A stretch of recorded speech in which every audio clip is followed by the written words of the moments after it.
신명기는 말씀드린 대로 모세가 요단강 저쪽 편, 그러니까 가나안 반대편 모압 땅에서 이스라엘 백성들에게 마지막 고별 설교를 하는 그 내용이 담겨져 있고, 이 설교를 통하여 40년 동안의 광야 생활이 어떠했는지, 또 저들이 장차 들어갈 가나안 땅에서 어떻게 살아야 할 것인지, 그리고 그들이 얼마나 하나님의 복을 받을 사람들인지, 뭐 이런 이야기들을 쭉 펼쳐내고 계시는 가운데, 자, 오늘 이 본문이 이제 우리에게 주어져 있습니다.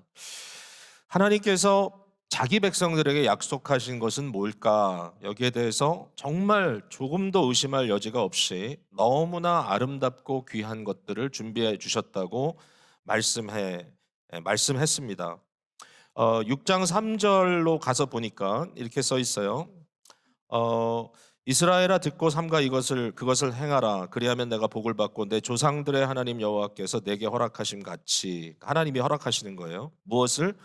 적과 꿀이 흐르는 땅에서 네가 크게 번성하리라 그랬습니다. 하나님께서 이스라엘 백성들에게 예비하신 것은 메마른 땅, 그리고 겨우 생존하는 땅이 아니고 젖과 꿀이 흐르는 풍요로운 땅이고, 그곳에서 이스라엘 백성들은 아주 숫자가 확장되는, 번성하는 그런 은혜를 받을 것이다라고 이렇게 말씀해 주셨어요. 또 7장 1절로 가니까 이 일을 이루시기 위하여 이스라엘 백성들에게 땅을 차지하게 하시는데, 그 가나안 땅은 여기 7족속의 이름을 다 나열하고 있습니다. 이와 같은 7족속, 7나라들이 그곳을 차지하고 있고, 객관적으로 얘기할 때 이 나라들은 이스라엘 사람들보다 숫자가 많고 힘이 더 센 족속들이다라고 이렇게 설명을 합니다. 근데 그들을 다 쫓아내 주실 거라고 하나님께서 약속해 주십니다. 너희가 가나안에 들어갈 때 누구도 너희를 대적하지 못할 것이고 너희가 가서 그 땅을 차지할 것이다. 뭐 이것 이상의 어떤 이야기를 해줄 수 있겠어요? 40년 동안 광야에서 척박한 삶을 살았고 너무나 위태하고 힘든 시간을 보냈던 이스라엘 사람들에게 정말 이와 같은 약속을 주셨을 때 이 약속이 그들의 마음에는 너무나 감사하고 너무나 감격스러운 약속일 거라 생각합니다. 이런 약속을 받고 이스라엘 백성들이 결국 가나안에 들어가서 가나안 땅을 차지한 이후에 실제로 이러한 것들을 경험하게 되었을 때 그들은 어떤 반응을 보일까? 어떤 반응으로 하나님께 보일까? 여러분, 어떤 반응을 하는 것이 당연하다고 생각하세요? 또 어떤 반응을 하는 것이 가능하다고 생각하시나요? 8장에 두 가지의 가능한 반응을 모세가 미리 말하고 있어요. 두 가지의 가능한 반응. 첫 번째 반응은 뭐냐면요. 8장 7절부터 이렇게 쭉 나와요.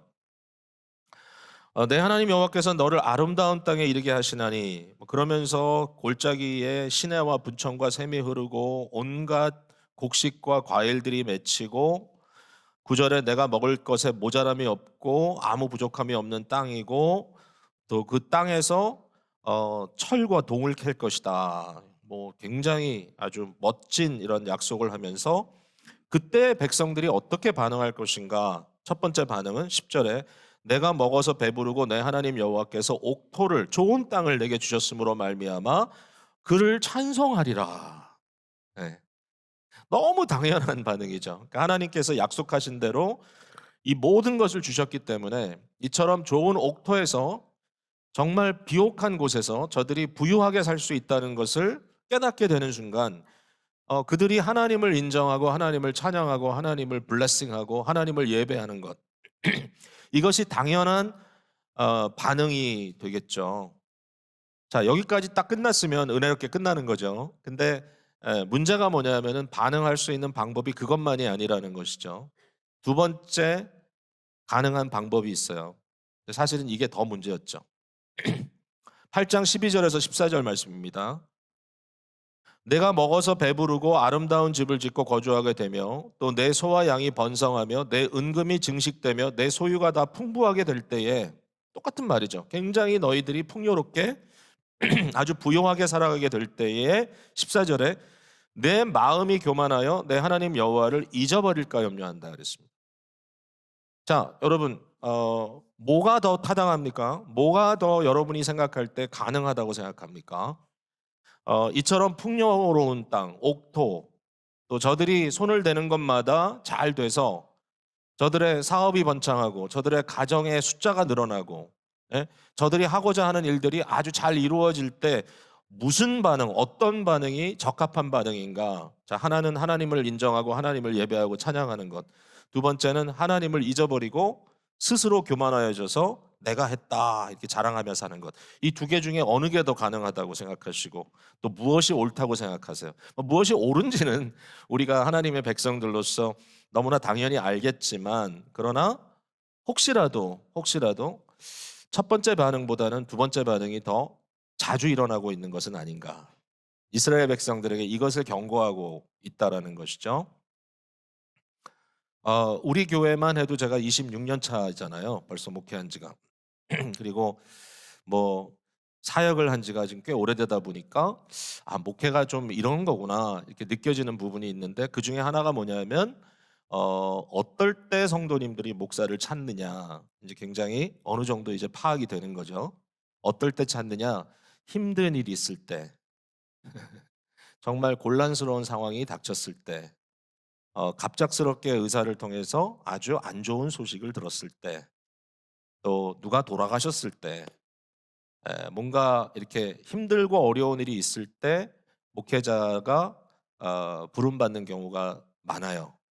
근데 이것도 되게 감사한 일이에요. 왜냐하면은 우리가 알다시피 우리에게 좀 안 좋은 일이 생길 때 아무한테나 얘기 안 해요. 그죠? 누구한테나 나 힘들어 이렇게 얘기 안 해요. 그러니까 사실은 목회자가 성도들이 가장 힘들고 연약해지는 순간에 마음을 열어주시기 때문에 그 자리에 함께 있을 수 있다는 것은 굉장한 특권이라고 제가 생각해요. 당연하다 생각이 돼요. 그 일을 또 더 잘해야 되겠는데. 근데 이제 반면에 좋은 일이 있을 때는 별로 얘기를 안 해요. 좋은 일이 있을 때는 물론 이제 너무 이렇게 기도하다가 제목이 이제 이루어졌다 해서 감사하는 마음으로 이야기하는 경우도 있지만, 뭐 연말에 큰 보너스를 받았다든지 절대로 얘기 안 하세요. 그런 얘기는. 예, 그럼 또 헌금하라 할까봐 걱정이 되셔서 그러시는지. 뭔가 이렇게 정말 신나고 잔치하고 막 재밌는 일이 있을 때는 별로 얘기를 안 하세요. 별로 얘기를 안 해. 근데 제가 그 이유가 뭔가라고 생각을 했을 때, 옛날 같으면 우리 비즈니스를 비슷한 그 비즈니스를 많이 하던 그런 이민 시대에는 이 스몰 그룹 같은 데서 여러분들이 소그룹에서 이야기 나눌 때 우리 비즈니스 너무 잘 돼 그런 얘기 절대로 안 하셨다 그래요. 왜? 그러면 옆에 누가 와서 차리니까.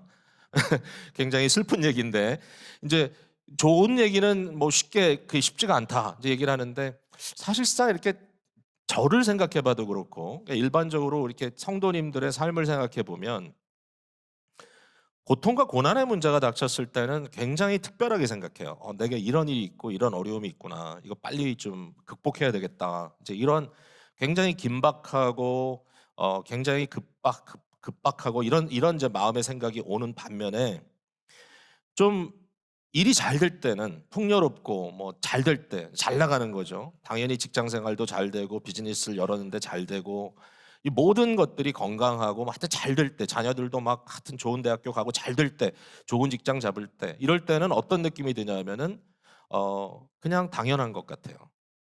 거기에 대해서는 마음속에 막 대단한 일이 벌어졌다든지 특별한 일이라든지 막 긴박한 일이라든지 이런 느낌이 드는 게 아니라 그런 거지 이렇게 생각할 때가 참 많은 것 같아. 전혀 특별하지 않은 것처럼 그냥 누리고 지나가요. 그래서 이제 감사절마다 저희가 하는 얘기가, 우리가 우리에게 주어진 복을 좀 카운트해야 된다. Count your blessing 이렇게 얘기를 하는 것은, 그냥 복이 많은데도, 은혜가 많은데도 불구하고 우리가 거기에 대해서 크게 고민하지 않고 그냥 살아간다는 거예요. 예. 병이 들었을 때는 힘들지만 건강할 때는 건강하다는 생각 별로 안 하고 살잖아요. 그러니까 이와 같은 상황이 있다라는 거예요. 자, 가나안에 들어가면 어떤 일이 벌어집니까? 적과 꿀이 흐르는 땅입니다. 가나안에는 어떻습니까? 예, 이 가나안의 이 무시무시한 일곱 족속들을 하나님께서 몰아내는 현장입니다. 가나안에는 만사형통이에요. 너무 잘 돼, 일이 잘 돼. 이러한 상황에서 당연하지 뭐. 그럴 수 있는 거지 뭐. 이게 뭐가 되게 특별한 일일까? 이렇게 생각하고 살아가는 것에 대해서 모세는 뭐라고 지적하냐면 그것이 교만이라고 얘기합니다. 예. 힘들고 어려울 때 하나님을 찾는 것은 너무 당연한데 뭔가 하나님께서 약속하셨던 일, 하나님이 나를 사랑하시는구나라고 보여주는 사인임에도 불구하고 그런 것들이 실제로 나의 삶에 아주 기분 좋게 펼쳐질 때는 당연하게 생각하는 것. 이것을 교만이라고 불렀다는 거예요. 교만. 스스로 높아짐. 여러분, 뭐 조금 이따 좀 더 확실하게 얘기를 하겠지만 교만이라는 것은 뭐냐면 하나님 없이 나 홀로 이런 마음입니다. 하나님 없어도 잘 될 수 있구나. 하나님 생각 안 해도 일은 그냥 술술 지나가는구나. 이게 성도의 입장에서 사실은 모든 인류가 마찬가지입니다만은 인간의 교만을 의미하고 있다라는 거예요. 일이 형통할 때는 일반적으로 정말 꿈과 같아요. 어떻게 이렇게 일이 잘 될 수 있죠? 이렇게 생각하기보다 물론 그럴 경우도 있어요. 근데 대부분의 사람들은 내가 매니지를 잘하고 있다 또는 내가 열심히 했지 아니면 거봐 내 판단이 옳았어 라고 굉장히 자기가 한 것에 대해서 스스로 박수를 치는 경우들이 참 많다. 사실인 것 같아요. 그래서 이것을 교만이라고 이야기를 한다는 거죠. 자, 그러면 이 교만이 어디서부터 오는가? 이러한 교만의 문제가 어디서부터 오는가? 여기에 대한 답은 뭐냐면 기억하지 못하기 때문이라고 말하고 있어요. 기억을 못하기 때문에, remember 하지 못하기 때문에. 그러니까 교만은 곧 어디서 오느냐? 망각에서 오고 망각하는 것은 곧 뭐냐면은 교만한 것이다라고 얘기합니다. 성도는 한 가지 꼭 가져야 될 게 뭐냐면 기억력이 좋아야 돼요. 무슨 기억력? 사소한 거 그런 기억력이 아니라 뭔가 굵직굵직한 것을 기억해야 돼. 그 굵직굵직한 기억이 우리 속에서 하나의 역사관을 이루고 그것이 나의 삶의 철학을 이루고 그것이 나의 삶을 지탱해 줄 때 우리는 견고한 믿음의 사람으로 살아갈 수 있는데 이 기억이 희미해지고 이 기억이 나의 삶 속에 어떤 그 중요한 것이 되지 않았을 때 무슨 문제가 생기죠? 그냥 매 순간 그게 그건가 보다라고 맥없이 살아가는 사실은 그 안에 엄청난 자기 교만이 들어가 있는 이런 상태로 빠진다는 거예요. 자, 뭘 기억해야 되나? 뭘 기억해야 되나? 오늘 본문에 저는 이제 두 가지를 기억하라는 하나님의 말씀을 들어요. 두 가지를 기억하라. 첫 번째는 뭘 기억하냐면은 광야를 기억하라는 거고요. 두 번째는 하나님을 기억하라는 건데 자, 의미를 한번 풀어볼게요. 첫 번째는 광야를 기억하래요. 광야. 8장 2절에 그 말이 나오죠. 내 하나님 여호와께서 이 40년 동안 내게 광야길을 걷게 하신 것을 기억하라 그랬어요. 광야를 기억하라. 자, 여러분의 광야가 기억납니까? 여러분의 광야가 기억이 나시나요? 자, 광야는 뭘까요? 40년 동안 이스라엘 백성들이 광야에서 살았는데 광야는 다음과 같은 특징을 갖고 있어요. 첫 번째는 뭐냐면 자기 스스로 먹고 살 수 있는 것을 만들어낼 수 있는 환경이 아니에요. 광야는 내가 노력함으로 내가 일을 해서 내가 먹을 것을 만들어내질 않아요. 광야는 아무리 수고를 해도 할 수가 없어요. 그거는. 여러분, 땅을 개경하고 땅에다가 씨를 뿌리고 그 씨가 날 때까지 기다리고 그 과정에서 거기에다 뭐 물도 대고 뭐 여러 가지를 통해서 해야 되는데 광야는 그럴 환경이 아니에요. 한 군데 오래 있는 것도 아니고 결국은 광야는 어떤 초자연적인 역사를 통해서 내게 끊임없이 다른 공급처를 통해서 공급될 때 먹고 살 수 있는 곳이에요. 근데 광야가 그런 곳이에요. 혼자 내 힘으로는 생존이 안 돼요. 그다음에 광야는 집을 짓고 사는 곳이 아니에요. 그러다 보니까 이스라엘 백성들이 내내 야영하듯이 캠프를 만들어 가지고 텐트를 치고 살았어요. 광야에서는. 여러분, 그 험난한 광야, 그 사막에서 텐트를 치고 살면 어떤 일이 벌어집니까, 여러분? 기후에 노출되죠. 여러 가지 환경적인 그 요소에 노출이 되죠. 밤이 되면 춥고 낮이 되면 아주 따갑고 사람이 일반적으로 그냥 편안하게 살 수 있는 공간이 아닌 거예요. 아주 극심한 곳인데 거기에 텐트를 치고 살아요. 뿐만 아니라 그냥 평평한 곳이기 때문에 언제든지 우리를 해하려고 하는 대적들이 우리를 침범할 수 있는 곳이에요. 굉장히 위태해요. 지속적으로 전쟁에 노출된 장소. 여러분, 이스라엘 백성들을 뭐라고 부릅니까? 60만 대군이라고 부릅니다. 여러분 60만 대군이라는 말은 그 이스라엘 백성들이 많은데 그중에 군대를 이렇게 뽑아가지고 지원 받아가지고 그 사람들을 세웠더니 60만 명이다. 그게 아니거든요.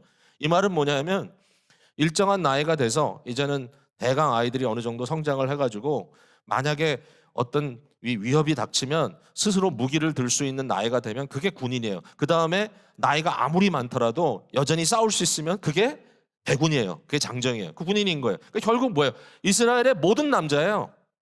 그러니까 이스라엘의 모든 남자들은 뭐를 하죠? 싸워야 돼요.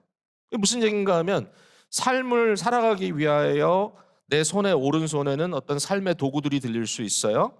예? 뭔가 내가 필요한 그런 장비들이 들릴 수 있어요. 그러나 반드시 내 왼손에는 뭐가 들려 있어야 돼? 무기가 항상 들려 있어야 돼요.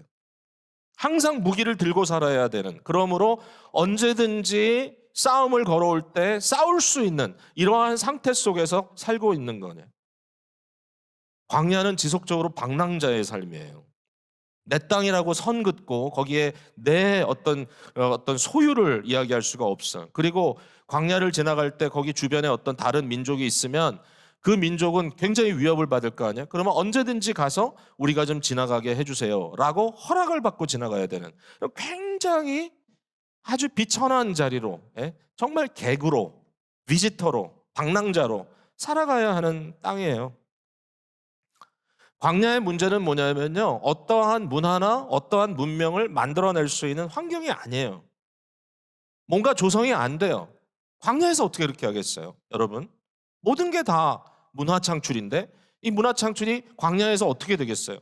적어도 살만한 환경이 있어야 되고 잔잔한 물가가 있어야 되고 폭풍과 적들로부터 우리를 막아줄 만한 산들이 주위에 좀 둘러 있어야 되고 그런 곳을 찾아가지고 거기에다가 도시를 정하고 정착하고 성을 쌓고 길을 만들고 집을 짓고 짐승들을 키울 만한 우리들이나 또는 초장들을 조성하고 그 주위에 음식을 만들 수 있는 이 농토를 만들어서 농사를 짓고, 그러한 것들이 문화잖아요. 컬처잖아요.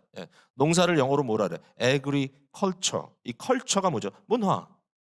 결국 땅을 문화화시키고 우리의 삶을 문화화시키는 게 일반적인 인간들이 해야 할 당연한 건데 이거 할 수가 없어요. 광야에서는. 광야에서는 절대로 스스로 생존할 수가 없어요. 이게 광야예요. 광야는 그런 곳이에요. 여러분, 광야가 기억나세요? 여러분의 삶에? 이러한 어떤 순간, 어떤 기간, 어떤 상황, 그 순간을 돌이켜보면 야, 내가 어떻게 살았지? 그때 내가 어떻게 살아남았지? 정말 아무도 내 주위에 없고 아무도 나를 도와주지 못하는 그런 형편 속에 정말 홀로 서 있는 것 같은 그 순간, 여러분 기억하세요? 어떻게 이스라엘 백성들이 40년 동안 이런 광야에서 살아갔는데 저들이 그냥 생존한 게 아니라, 여러분 민수기 보면 숫자를 셌잖아요. 처음에 60만, 40년이 지난 이후에도 60만. 뭐예요? 생존을 한 게 아니라 서스테인, 지탱이 됐다는 거야. 숫자가 준 게 아니라 숫자가 메인테인, 지탱이 됐다는 거예요. 무슨 얘기예요? 이건 어마어마한 기적이다. 어마어마한 기적이다. 그러니까 모세가 이 40년을 회상하면서 이스라엘 백성들에게 그 기간의 의미를 이렇게 설명을 해주고 있는 거예요. 자, 한번 보세요. 2절로 다시 돌아갑니다. 8장 2절에 내 하나님 여호와께서 이 40년 동안에 내게 광야길을 걷게 하신 것을 기억하라. 왜 광야를 걷게 하셨는지, 그 광야에는 무슨 일이 벌어졌는지, 이는 너를 낮추시며 너를 시험하사 내 마음이 어떠한지 그 명령을 지키는지 지키지 않는지를 알려 하심이라. 이 마음 속에, 이 말씀 속에 무슨 의미가 담겨 있어요? 결국 이 광야 같은 상황에 직면했을 때, 이 광야를 지나갈 때 우리에게 어떤 상황이 벌어지냐면 우리의 마음에 있는 아주 밑바닥까지 노출이 돼요. 나는 뭘 믿고 사나? 나한테 중요한 것은 과연 뭔가? 나는 이거 없으면 죽는구나. 가장 나에게 소중한 그것이 드러나는 곳이 광야예요. 정말 나의 있는 그대로, 내 모습 그대로 드러납니다. 광야에서는 마진이 없어요. 광야에서는 뭔가 내가 피할 수 있는, 내 스스로 내 자신을 뭐 메이크업할 수 있는 그런 형편이 전혀 없어요. 그냥 가장 나에게 중요한 그것만이 노출될 뿐이에요. 이게 광야였다는 거예요. 근데 그때 하나님께서 너에게 뭐를 했냐면 3절에 보니까 너를 낮추시며 너를 줄이게 하시며 또 너도 알지 못하며 내 조상들도 알지 못하던 만나를 내게 먹이신 것은, 만나를 먹였다는 말이 여기 등장을 하는데, 그 모든 상황이 어떠냐? 만나는 뭐예요? 내가 저장해 놓을 수 있는 음식이 아니에요. 매일매일 주시면 먹고 안 주시면 못 먹는 거예요. 주셨어요. 그래서 매일 먹었어요. 근데 뭐 배를 막 그렇게 만지면서 야, 오늘 진짜 포식했다, 이런 음식도 아니에요. 그냥 그날 생존할 만큼 하나님께서 내게 주시는 그 음식을 먹고 사는 거예요. 그러니까 이걸 통해서 낮추었다 그랬어요. 험불, 아주 겸손하게 하셨다 너희를. 왜냐하면 매일매일 온전히 한 가지를 깨닫는 거죠. 하나님만 의지하고 사는구나. 이걸 깨닫게 되는 현장이 바로 광야였다는 거예요. 여러분, 성도에게 광야는 그런 곳이에요. 근데 돌이켜 보니까 그 광야 안에서도 하나님이 우리를 지켜주셨어요. 어떻게? 그 과정 동안에 만나를 먹여주셨어요. 그 과정 동안에 의복이 헤어지지 아니하고 발이 부리트지 아니했다라고 모세가 설명을 합니다. 이 기적 아니냐? 40년 동안 너희가 지금까지 이렇게 든든하게 살아오지 않았냐? 하나님께서 아들을 대하듯이, 아버지가 아들을 대하듯이 너희를 징계해 주셨고, 자, 오늘 본문 15절에 나와 있는데 그 광대하고 위험한 광야, 곧 불뱀과 전갈이 있는 곳에서 우리가 살아남게 하시고, 정말 위태한 곳에서 물이 없는 아주 메마른 땅을 지냈지만 정말 물이 나올 구석이 없는 단단한 반석이 깨지면서 물이 쏟아져 나오게 하셨다. 이게 하나님의 방법이다. 광야는 그런 곳이다. 광야는 하나님의 섬세한, 하나님의 직접적인 은혜를 경험하고 살아가는 곳이다. 만나를 특별히 강조하고 있죠. 만나 얘기를 8장 3절에도 하고 16절에도 반복해서 하는데, 이 만나가 굉장히 상징적이에요. 40일 동안 매일 만나를 일용할 양식으로 주셨어요. 그러니까 일용할 양식이란 의미는 오늘 먹는 거예요. 내일은 몰라. 그러니까 내일에 대한 약속은 하나님의 말씀일 뿐이에요. 약속이에요, 약속. 그러니까 만나를 이렇게 규명하고 있어요. 만나는 떡이 아니다. 만나는 하나님의 약속이다. 너희가 떡으로 살 것이 아니라 오직 하나님의 약속의 말씀으로 산다는 것을 의미한다. 그게 만나의 의미다라고 얘기를 하는 거예요. 자, 이게 이제 우리 예수님께서 광야에서 겪으신 일이잖아요. 그러니까 광야에 40일 동안 주야로 지내셨어요. 굶주리셨어요. 아무것도 안 먹으셨어요. 40일을. 이 어떻게 이런 일이 있을 수 있을까? 근데 주님은 그 순간을 받아들이셨어요. 어떻게? 성령의 이끄심에 따라 광야로 나왔어요. 자기가 자발적으로 그냥 수행하기 위해서 온 게 아니에요. 이스라엘 백성들의 40년의 광야의 삶을 재현해냅니다. 그때에 똑같이 사탄이, 마귀가 예수님께 와서 그를 유혹하죠. 유혹할 때 뭐라 그러죠? 야, 너 40일이나 굶었잖아. 여러분, 40일 굶으면 어떤 일이 벌어집니까? 40일을 굶으면 예전에 뭐 대단한 우리 성도님들이 40일을 굶고 금식한다 그랬는데, 저는 40일 금식을 못 해봤고 4일 금식도 힘들어요, 저는. 그래서 뭐 그런데 뭐 어떤 뭐 대단히 영적인 건 잘 모르겠는데 뭐 은혜 받았다 그러는데, 제가 봤을 때는 아마 그 헛것을 볼 가능성이 굉장히 많다고 생각합니다. 40일을 굶으면 다 보입니다. 뭐 안 보이던 게 다 보입니다. 그래서 막 하늘이 열리고 다 보입니다. 예수님께서 40일을 굶으셨으니까 어떤 상황이었어요? 뭐 그 광야에 널려 있는 돌멩이들이 다 떡으로 보이기 시작하겠죠. 뭐 정신 없어요. 근데 그때 사탄이 뭐라고 합니까? 너는 다 할 수 있잖아. 너 하나님의 아들이잖아. 너 특별한 존재잖아. 정말 그러니? 라고 약간 의심적인 말도 던집니다. 만일 네가 하나님의 아들이거든. 그러면서 하라는 거예요. 뭐 해결해. 원하는 대로 가져. 너는 할 수 있잖아. Do it. 할 수 있잖아. You can do it. 네가 진짜 할 수 있잖아. You want it. 너 하고 싶잖아. 이렇게 이제 유혹을 받잖아요. 저희도 똑같이 유혹을 받잖아요. Do it. You can do it. You want to do it. 근데 주님께서 이제 그 순간에 그거를 딱 받으시면서 뭐라고 답을 하죠? 그러니까 그 답의 그 내용이 중요한 게 뭐냐면은 광야의 의미를 하셨던 거예요. 광야의 의미. 딱 이 말을 지적합니다. 8장 3절. 너를 낮추시며 너를 줄이게 하시며, 그러면서 너도 알지 못하면 내 조상들도 알지 못하던 만나를 내게 먹이셨다. 여러분, 40일 주님께서 굶으셨는데 40일 동안 만나를 드셨대요. 이게 무슨 의미일까? 이 말은 실제로 그때 하나님께서 떡을 주셔가지고 이렇게 몰래 먹게 했다는 말이 아니라 여기에 하나님의 초자연적인 인도하심 속에 그 교제 속에 들어가 있었다라는 얘기겠죠. 그러면서 우리 주님께서 사탄을 향하여 이렇게 얘기합니다. 사람이 떡으로만 사는 것이 아니요 여호와의 입에서 나오는 모든 말씀으로 산다. 여러분, 말씀으로 산다는 말이 무슨 말이죠? 뭐 이미 얘기했지만 이 성경책이 말씀이니까 이거 한 장씩 찢어가지고 자꾸 구겨서 먹으면서 산다는 얘기인가요? 그거 아니잖아요. 말씀으로 산다는 말은 뭐예요? 하나님의 약속으로 산다. God's promise. 하나님의 약속의 말씀으로 내가 산다. 여러분, 릴렉스가 안 되시죠? 인생에. 하나님의 약속으로 사는 것. 이게 광야입니다. 예수님은 그걸 아셨어요. 그래서 시험을 이기셨어요. 광야는 뭐냐? 광야는 완전하게 하나님과 일대일의 관계를 성립하는 곳이에요. 광야는 어느 누구도 내 옆에 있지 않는 곳이에요. 광야는 누구의 힘도 나를 도와줄 수 없는 곳이에요. 그 광야라고 하는 현장에 떨어졌을 때 정말 헬플레스하게 오직 하나님만을 향하여 주여 나를 도우소서라고 얘기할 때 주께서 나타나셔서 나를 이끌어 주셨던 그 현장이 광야예요. 여러분, 광야를 기억하세요? 여러분의 삶의 광야 같은 시간을 지금 보내고 계신 분도 계세요. 지금 이 순간이 광야예요, 여러분에게. 왜? 하나님밖에는 아무도 사실은 남아있지 않아요. 누구도 나를 도울 수가 없어요. 그 깊고 잔인한 고독함, 그 엄청난 상실감, 내 스스로 세상의 어떤 방법을 통해서도 나의 자존심이나 자긍심을 살릴 수 없는, 사람들 앞에 내가 조금이라도 내 체면을 살릴 수 없는, 부끄러움을 무릅쓰고라도 내 있는 모습 그대로 설 수밖에 없는 그 순간, 광야예요, 광야.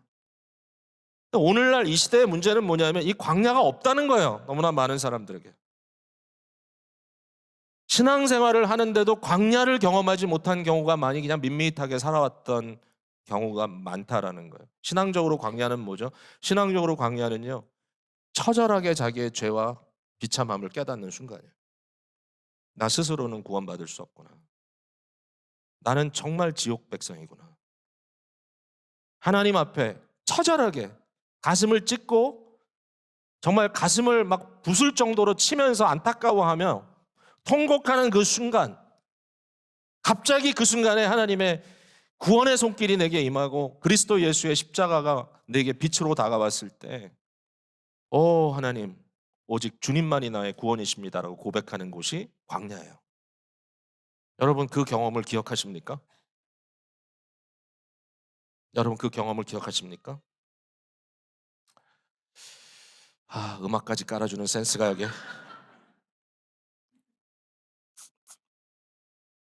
이 광야의 시간에 우리가 있다는 것, 제가 많이 고민을 해봤는데 저는 지금 광야에 있지 않아요.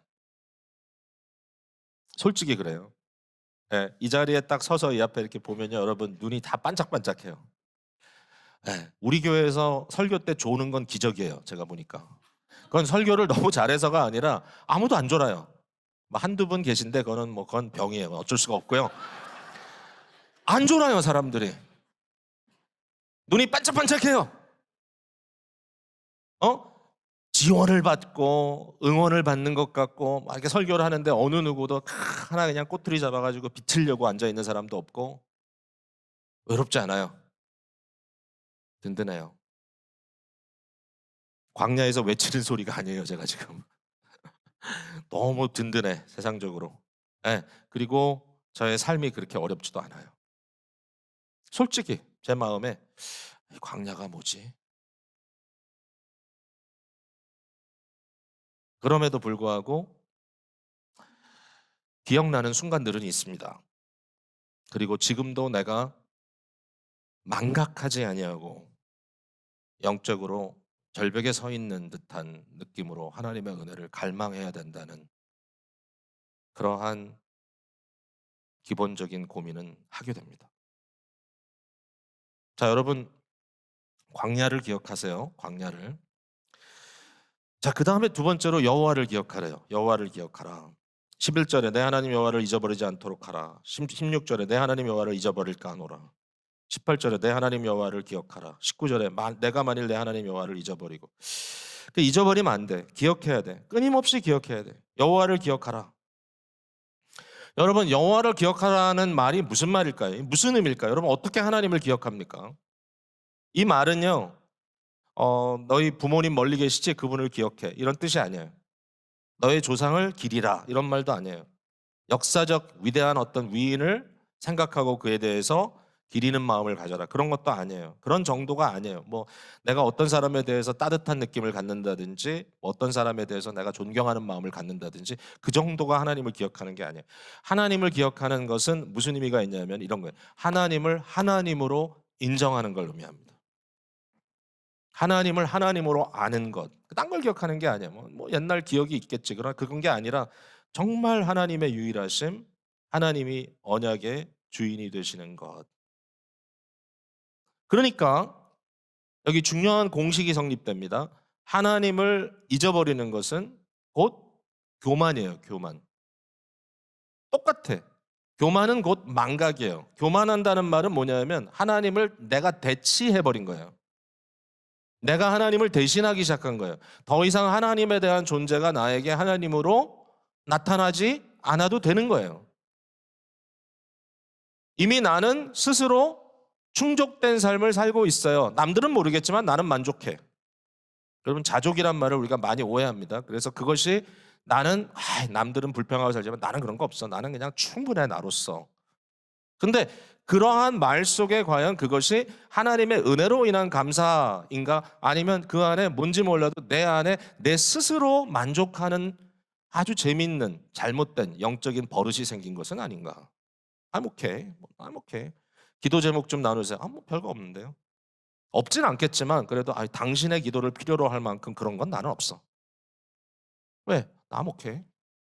난 그대로 살 수 있고 나는 매니지할 수 있고 이 정도는 내가 감당할 수 있고 이 정도는 괜찮아. 여러분, 이 핵심 속에 뭐가 들어있냐면요. 8장 17절입니다. 그러나 네가 마음에 이르기를 내 재능과 내 손의 힘으로 내가 이 재물을 얻었다 한다는 거예요.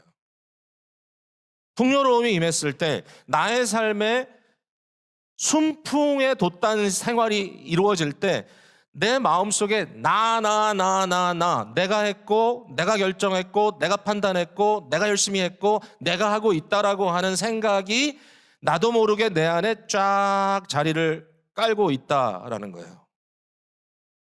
이거는 뭐 그렇게 노골적이지 않을 수 있어요. 아니 세상에 어느 누가 어느 성도가 다니면서 나는 하나님이야 이러고 다니겠어요. 누구도 그렇게 안 해요. 이 자리에 어느 누구도 나 괜찮아. 나 다 할 수 있어. 나는 감당할 수 있는 사람이야. 나 대단한 사람이야. 너 몰랐니? 이렇게 누가 그러냐고요. 다들 겸손하죠. 겉으로는. 그런데 문제는 뭐냐면 마음속 깊은 곳에 내가 했지. 나는 감당하고 있지. 이거 뭐 다 할 수 있는 거 아니었을까? 스스로 자기 자신을 너무 든든하게 믿고 있는 상태가 지속되고 있다라는 거예요. 내가 했다. 제가 이 말씀을 갖고 고민했어요. 뭐 다 이렇게 사는데 하나님을 기억하고 뭐 광야를 기억하고 그게 나한테 지금 무슨 의미가 있을까? 나는 지금 하나님을 어떻게 기억하고 살지? 내 인생의 하나님은 도대체 어떤 하나님이지? 아니 뭐 제가 지금 하는 게 하나님의 말씀을 대변하는 것이고 이 순간에 하나님을 예배하는 것이고 하니까 당연히 하나님께 하나님 말씀할 수 있도록 나를 역사가 도와주시 성령께서 함께 해주시고 하나님 역사해 주세요. 이거야 아주 기본이죠. 텍스북이죠, 텍스북. 그러나 나의 삶에 뭐 계좌로 살든 아버지로 살든 뭐 어떤 형태로 내 삶의 환경 속에 살아갈 때 제가 가지고 있는 삶의 지금 상황을 보니까요. 이런 거예요. 일반적으로 제가 다 해요. 그냥 I could do it. 매니저하고 이제는 뭐 목회도 한두 해 한 게 아니니까 사람들이 와서 물어봐. 이건 어떻게 해야 돼요? 너 나한테 전화 잘했어. 내가 정확하게 얘기해 줄게. 이렇게 하면 돼. 뭔지 몰라도 이제 어느 정도. 그리고 뭐 조금 챌린징한 것이 와도 절대로 마음에 긴장하지 않고 그냥 take care of it. take care of it. 그냥 해요. 근데 제가 하는 것들 속에 사실은 하나님에 대한 인식이 별로 없더라고요. 예, 되게 슬픈 일이에요. 그러니까 하나님에 대한 제가 이거 정말 솔직하게 고백하는 거예요. 여러분 저를 미워해도 좋아요. 존경을 못해도 어떻게 해요? 제가 있는 대로 얘기를 해야죠. 제가 이거 갖고 말씀 갖고 제가 씨름하는 거니까. 도대체 나는 어떻게 이걸 하고 있지? 근데 진짜 하나님이 일상적으로 에브리데이 저희 삶 속에서 막 강하게 역사하는 그런 느낌이 아니에요. 그냥 살아가요, 제가. 근데 인간이기 때문에 어떤 부분이 있냐면 제 기대만큼 못할 때가 있어요. 그때는 뭘 하는지 아세요? 실망해요. 실망, 내에 대해서. 또 절망해요, 절망. 어떤 부분은. 아, 이건 내가 안 되는구나. 이건 내가 못하는구나. 나도 저 사람처럼 하고 싶은데 안 되는구나. 실망과 절망이 저에게 찾아오는데 그 실망과 절망 속에도 하나님은 없어요. 왜냐하면 그냥 그런 거지 뭐. 받아들여요. 인간은요, 이 두 가지 속에 살고 있는 것 같아요. 하나는 뭐냐면은 자기 스스로를 의심하는 셀프 다웃이 있고요. 또 한쪽은 뭐가 있냐면 스스로를 신격화시키는 이런 스스로 셀프 디이피케이션이라 해야 될까요? 자기 자신을 너무 믿는 그런 부분이 있어요. 이 두 가지 속에서 인간은 가요 그냥. 이게 왔다 갔다 하는데요. 이 안에 중요한 건 뭐냐면 하나님은 별로 없다는 거예요.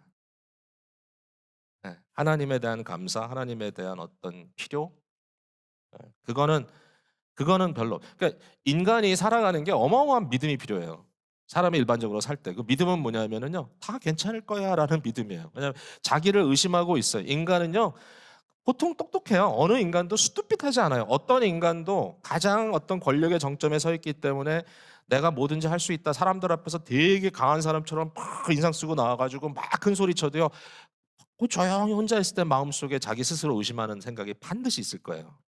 그래서 막 굉장히 불안하고 초조하고 남들 앞엔 강해 보이지만 마음속에 뭔가 불안함이 있지만 그러나 살아요. 그렇게 살아요. 왜? 일종의 믿음이 있기 때문에. 믿음. 뭐예요? 괜찮을 거야. 근데 여러분 이게 기만이에요, 기만. 이게 만약에 교만이라면 이게 기만이에요. 무슨 기만이냐? 패망의 선봉이에요. 교만은 패망의 전쟁을 완전히 그르치는 그 패망의 선봉자다, 대장이다. 교만은 망하는 길이다. 근데 그걸 우리가 상당한 부분 우리의 삶 속에서 그냥 그렇게 살고 있어요.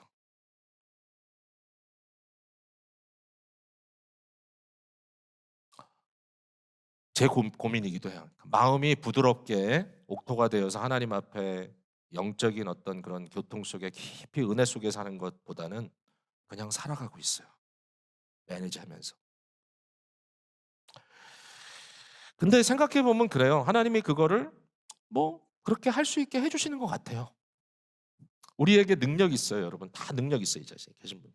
스스로 생각할 수 있고, 스스로 판단할 수 있고, 스스로 행동할 수 있고, 그 행동의 결과로 무언가를 만들어낼 수 있는 능력이 우리에게 있어요.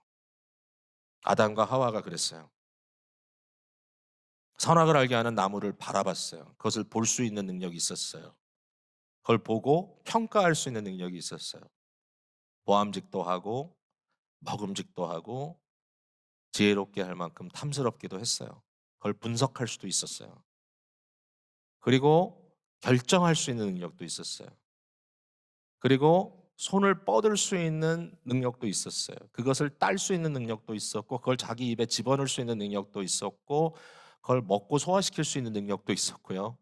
그거를 남에게 줄 수 있는 능력도 있었어요. 그들에게 주어진 이 너무나 당연한 능력처럼 받아들였던 이 모든 것.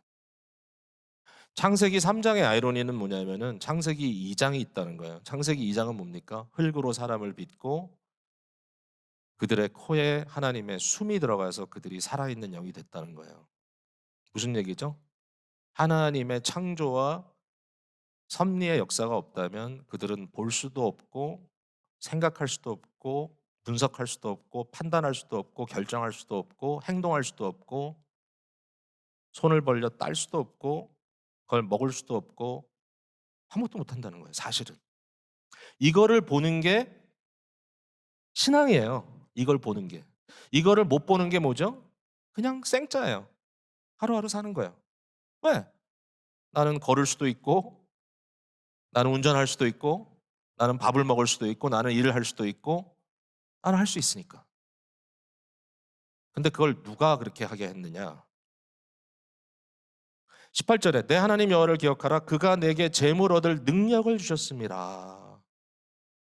이 모든 것을 할 수 있도록 능력을 주신 분이 하나님이다. 그러니까 결국은 이 모든 것의 기능 속에 내가 할 수 있다라고 얘기하는 그 배경에는 하나님의 역사가 있었다라는 것을 보는 것. 이게 언약이잖아요. 언약은 뭐 하나님이 나를 그렇게 하시겠대요. 나를 지키시겠대요. 나를 인도하시겠대요. 심지어는 일반 세상 하나님 전혀 모르고 살아가는 사람들에게도 내가 너희들에게 레귤러하게 아침엔 해가 뜨고 밤엔 해가 지고 사계절이 지나가고 어? 선인이건 악인이건 할 것 없이 내가 비를 내려주고 햇빛을 주고 농사를 지면 농사가 되게 하고 공부를 하면 공부가 되게 하고 의사가 수술하면 수술이 되게 하고 하겠다. 그 모든 것을 하나님께서 하시지만 그러나 믿음이 없는 사람들은 그걸 모르죠. 결국 내가 하는구나. 내가 판단하는구나. 내게 능력이 있구나.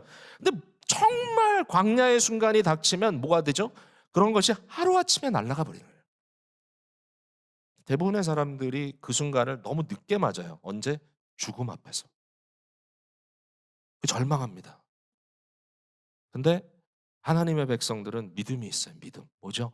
그 모든 것 뒤에 하나님이 하시는구나. 이걸 깨닫는 마음이 있어요. 그걸 깨달았을 때 거기에 대한 반응으로 나의 삶이 사라지는 거예요. 반응으로. 범죄에는 아이러니가 있어요. 이 범죄의 아이러니는 뭐냐면은 하나님께서 내게 할 수 있게 하신 것들을 가지고 내가 하나님을 욕되게 합니다. 아, you do it. 해라. You can do it. 너 할 수 있잖아. You want it. 너 원하잖아. 맞아. 나는 내가 원하고 할 수도 있고 할 거야. 질러버리겠다.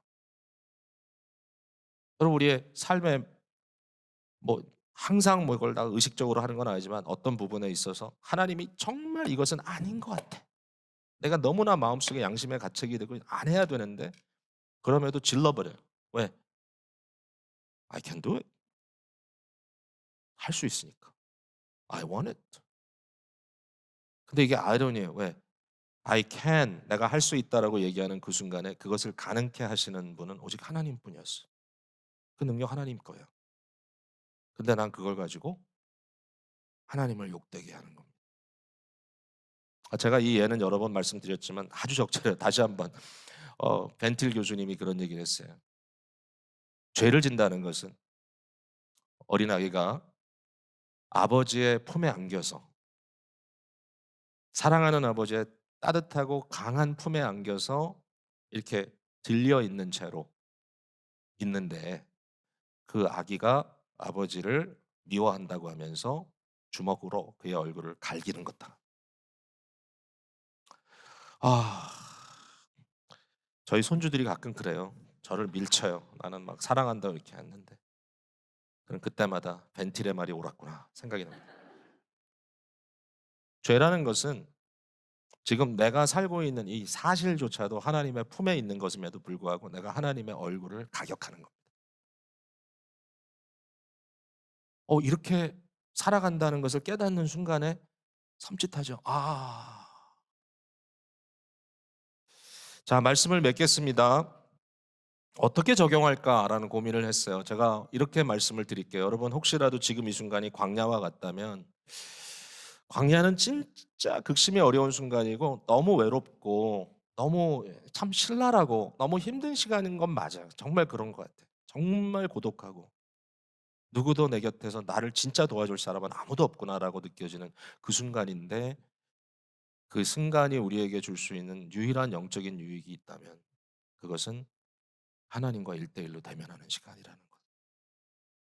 이건 그냥 개념이 아니라 지금 만약에 여러분의 삶 속에 광야의 삶이 펼쳐 있다면 뭐 100%는 아닐 수도 있어요. 여전히 누군가 내 옆에 있을 수 있지만 그러나 많은 경우에 실망할 일이 너무 많아요. 자녀에 대해서 실망하고 심지어는 아내 남편에 대해서 실망하고 심지어는 교회 소그룹에 대해서 실망하고 아니면 교회 전체에 대해서 실망하고 궁극적으로 '내 인생은 실망투성이구나.'라고 생각할 수 있는 그 순간에라도 여러분이 그냥 실망으로 끝나고 좌절로 끝나면 아무것도 아니지만 누구도 나를 내 편에서 도와줄 자가 없는 그 순간에 하나님의 집요하신 임재를 만난다면 그건 여러분에게 복된 광야가 되는 줄로 믿습니다. 기억하라. 처음 주님을 영접했던 그 순간을 기억하라. 죄와 허물로 죽었다는 것이 너무 절실하게 느껴지고 나에게는 아무 소망이 없다라고 하나님 앞에 막 부르짖으면서 호소했던 그 순간에 나에게 구원의 손길로 나를 일으키셨던 그 순간을 기억하라. 그리고 만일 지금 평탄하고 풍요로운 가운데 살아간다면 하나님을 망각하고 자신의 능력을 사실은 의존하고 있었구나라는 자각이 든다면 지금 이 순간에 절벽 앞에 서 있는 위태한 심정으로 하나님께 돌아오는 지혜를 하나님께서 주시기를 바랍니다. 그리고 모든 것이 은혜였음을. 은혜구나. 은혜. 내가 나 된 것 은혜구나. 나는 은혜가 아니면 실수조차 할 수가 없구나. 은혜구나. 믿음의 주에 온전케 하시는 이는 예수 그리스도십니다. 그리스도 예수가 바로 사람이 떡으로만 사는 것이 아니라 하나님의 입에서 나오는 약속의 말씀으로 산다고 우리를 대신하여 선포해 주신 분이십니다. 그리스도와 연합하여 그리스도와 하나 되어 이 시간에 깊은 하나님과의 은혜의 자리로 나아가시는 우리 성도님들 다 되시기를 부탁을 드립니다.